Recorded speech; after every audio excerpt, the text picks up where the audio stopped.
Previewing the state cross-country meet with Decorah girls coach Cristy Nimrod. And Cristy, on Wednesday, state qualifier at Waverly Shellrock, a little bit of a close race for the top three spots. Is that an understatement? A little bit of a close when you have a three-way tie. That's huge. I don't know that I've ever seen that or heard of it, but this is the second time that our number 6 on our team has won for us. So we take pride in our pack being a pack and really working hard and cutting down that gap. So between our 2 and 7, we have a really nice pack there that is really close. So it could have been our 7th place runner and we still would have beaten everybody else's 6th. And talk about that day in general, just getting to qualify out of that talented field. That's an accomplishment itself. How'd you guys get it done that day? Well, there were a lot of really talented individuals there running it, and we knew that it was going to be tough in the top 15. There were also 5 teams that had been ranked or teams to watch throughout the year. I guess everybody had been ranked sometime, so we knew there was a lot of competition and people were going to probably run races that they hadn't run all year and maybe won't run again because they wanted to get there. So those are always scary races as far as, just because it says on paper you should be pretty good doesn't mean anything when you get into a race like that. So rankings are really out the window.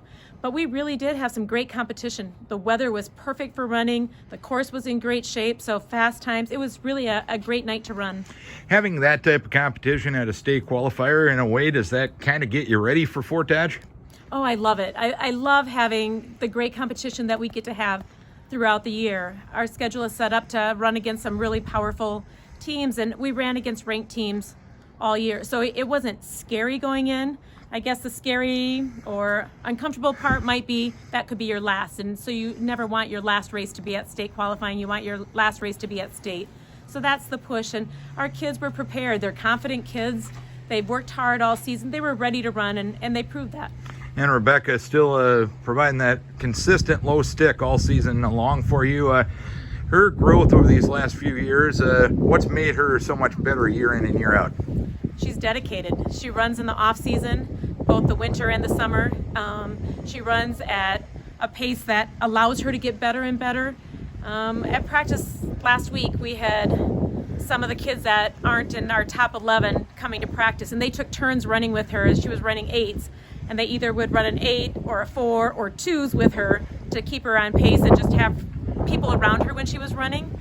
And they couldn't get over how fast she runs. Like, that's my all out, and if you go back to when she was in 8th grade, she was the number 4 8th grader and the 13th in the conference. A year later, she's our number 1 varsity and she's 3rd at conference. So a lot of hard work, dedication. She takes care of herself. She does the things she needs to do.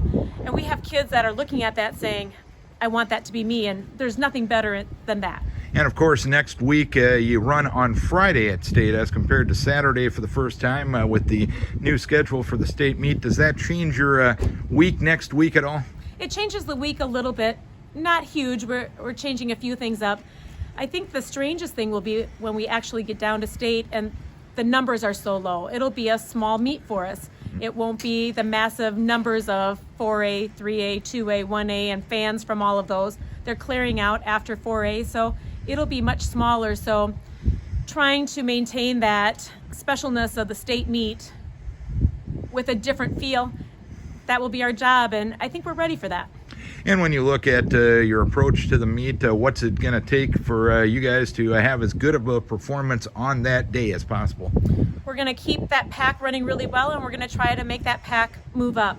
If you look at somebody like Olson, they're 23 seconds from their number 1 to 5. That's a big deal, and I think it's less than a minute from 1 to 7. That is awesome. But again, their pack is a little bit farther back too. So with all the really talented individuals we have, and Ballard is just in a class of their own, I think that there's a lot of room. It could go either way. So whoever runs great that day will be in that top 10 or top 8 maybe. And if you have just an ordinary day, you might be 10 to 15. So it'll be interesting to see what happens. All right, Coach, congrats on getting to Fort Dodge. Once again, always fun this time of year, and we wish you best of luck once you get down there next Friday.